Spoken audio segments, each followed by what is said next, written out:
series. My name is Srikar Valluri, and I'm the engineering manager at Moldex 3D. The topic for today is going to be tips and tricks on cooling analysis result interpretation. Now, when we talk about simulating cooling cycle and then looking at cooling results, what people are really looking for is, for one, how efficient or effective is their cooling channel design? And two, how does this affect their overall part quality and in turn the part performance? So in today's session, I'm going to talk about how would you look at cooling results and how would you interpret such results and make relevant decisions as to improving your part quality. We're going to look at a few different case studies and understand how cooling results can be helpful in such scenarios.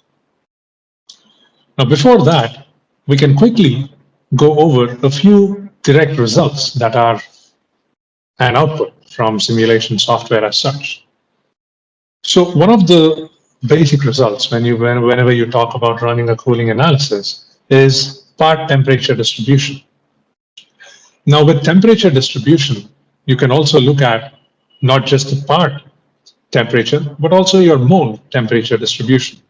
These give very valuable information as to how uniform is your temperature distribution like, core versus cavity side, hotspots.